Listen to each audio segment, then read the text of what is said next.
మరోసారి మోదీ ప్రధాని కావడం ఖాయమన్నారు బీజేపీ జాతీయ ఉపాధ్యక్షురాలు డీకే అరుణ. తెలంగాణలోనూ ప్రజలు మోదీ నాయకత్వాన్ని కోరుకుంటున్నారని చెప్పారు. మహబూబ్ నగర్లో తన గెలుపు ఖాయమన్న అరుణ వంశీచందర్ రెడ్డికి తనపై విమర్శలు చేసే స్థాయి లేదన్నారు. ఇదే అంశంపై డీకే అరుణ టీవీ9 తో మాట్లాడారు. ఏమన్నారో ఇప్పుడు చూద్దాం. మనతో పాటు బీజేపీ మహబూబ్ నగర్ లోక్సభ అభ్యర్థి బీజేపీ వైస్ ప్రెసిడెంట్ డీకే అరుణ గారు ఉన్నారు. మేడం, ఏంటి మహబూబ్ నగర్ను అన్ని పార్టీలు కూడా ప్రతిష్టాత్మకంగా తీసుకున్నాయి. నిన్ననే సీఎం రేవంత్ కూడా మహబూబ్ నగర్ మీద స్పెషల్ రివ్యూ మీటింగ్ చేసిన పరిస్థితి ఎట్లా ఉండబోతుంది మీకు అక్కడ గ్రౌండ్? మహబూబ్ నగర్ పార్లమెంట్లో రేవంత్ రెడ్డి గారి కాన్స్టిట్యున్సీ ఉంది, ముఖ్యమంత్రి వారు ఈరోజు. సో న్యాచురల్గా తీసుకుంటారు న్యాచురల్గా వాళ్ళు ప్రతిష్టాత్మకంగా తీసుకుంటారు. ముఖ్యమంత్రి పార్లమెంట్లో వస్తుంది కాబట్టి, ముఖ్యమంత్రి కాన్స్టిట్యున్సీ ఆ పార్లమెంట్లో వస్తుంది కాబట్టి. సో ఏదేమైనప్పటికీ ఈరోజు దేశంలో నరేంద్ర మోదీ గారు ప్రధానమంత్రిగా ఉండాలని ప్రజలు కోరుకుంటున్నారు. ఈరోజు తెలంగాణ అభివృద్ధి కావాలన్నా కూడా నరేంద్ర మోదీ గారి సహకారం లేని తెలంగాణలో అభివృద్ధి అనేది సాధ్యం కాదనేది కూడా ప్రజల అభిప్రాయమే, ముఖ్యమంత్రి గారి అభిప్రాయం కూడా అదే. కేంద్రం సహకారం లేకపోతే ఇక్కడ ఏమి చేయలేమనేది. వాళ్ళు ఏమన్నారు, 6 గ్యారెంటీలు ఇచ్చినారు. 6 గ్యారెంటీలు వాళ్ళు అమలు చేసేటటువంటి పరిస్థితి లేదు. ఉదయం బస్సు ఆర్టీసీ బస్సులో లేడీస్ని ఎక్కించడం అంటే అయిపోదు కదా, అది హామీ పూర్తి చేసినట్టు కాదు కదా. అసలైన హామీలు ఉన్నాయి, వాటి గురించి మాట్లాడాలి కదా.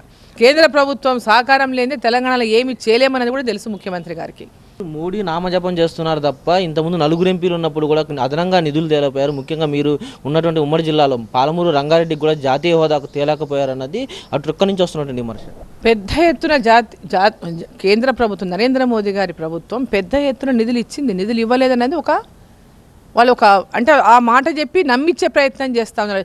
ఒక అబద్ధం మళ్ళీ చెప్తే ఎట్లా నిజమవుతుందో అట్లా కేంద్రం డబ్బులు ఇవ్వలేదు, మంత్రులు నిధులు తేలేదు. చాలా స్పష్టంగా కేంద్ర మంత్రి అయిన కిషన్ రెడ్డి గారు ఈ రాష్ట్రానికి ఏ పథకానికి ఎన్ని నిధులు ఇచ్చినారో స్పష్టంగా ఒక ప్రజెంటేషనే ఇచ్చినారు. కేంద్రంతో గొడవ పెట్టుకొని నేను గొడవ పెట్టుకోను, గత ప్రభుత్వం గొడవ పెట్టుకుంది అని మాట్లాడినారు రేవంత్ రెడ్డి గారు. ఇప్పుడు ఎవరైనా ఇప్పుడు ముఖ్యమంత్రి గారు తనతో గొడవ పెట్టుకున్న వాళ్ళకు డబ్బులు ఇస్తాడా? ఎమ్మెల్యే కానీ ఈడు కదా. ఇది కూడా అంతే, ప్రజలకు వాస్తవాలు చెప్పాలి. వాల్యూస్ ఉండాలంటే వాల్యూలు ఉండే విధంగా ప్రజలతో సంబంధాలు పెట్టుకోవాలి. కానీ ఈరోజు రాజకీయ కోసం చిల్లర మాటలు, చిల్లర రాజకీయాలు చేయడం మంచిది కాదు. అంటే ఈ 3.5 పాలనను చూసి కాంగ్రెస్ ఓటేమని చెప్తుంది, మరి బీజేపీ ఏం చూసి ఓటేమని అడుగుతుంది? 3.5 నెలల కాలంలో ఏం పాలన జరిగిందని వీళ్ళ రెఫరెండం. ప్రజలకు ఇచ్చిన హామీ రైతు బంధు గురించి 15,000 ఇస్తామన్నారు. ఇప్పటిదాకా ఒక రైతుకి ఇవ్వలేదు. 12,000 కౌలు రైతులకు ఇస్తా అన్నారు, ఒక రైతుకు అందలేదు. 2,500 ప్రతి మహిళకి ఇస్తామన్నారు, ఇప్పటిదాకా ఏ మహిళకు అందలేదు. 2,000 పెన్షన్ 4,000 చేస్తామన్నారు, ఇప్పటిదాకా ఏ ఒక్కరికి పెన్షన్ 4,000 కాలేదు. ఈరోజు 2 లక్షల రూపాయలు రుణమాఫీ చేస్తామన్నారు, ఏ రైతుకు 2 లక్షల రూపాయలు రుణమాఫీ అందలేదు. నిరుద్యోగులకు 4,000 నిరుద్యోగ భృతి ఇస్తామన్నారు, ఇప్పటిదాకా ఎవరికి ఇవ్వలేదు. ఈరోజు అన్నీ కూడా కేవలం కాగితాలకే పరిమితమైనవి, పత్రికల్లో బ్యానర్ ఐటెంలకే పరిమితమైనవి. అధికారంలోకి వచ్చిన వెంటనే అని ఎలక్షన్లు అప్పుడు చెప్పిండ్రు, వచ్చిన తర్వాత 100 రోజులు అన్నారు. వాళ్ళకి తెలుసు 100 రోజులు రాగానే పార్లమెంట్ ఎన్నికలు వస్తాయని.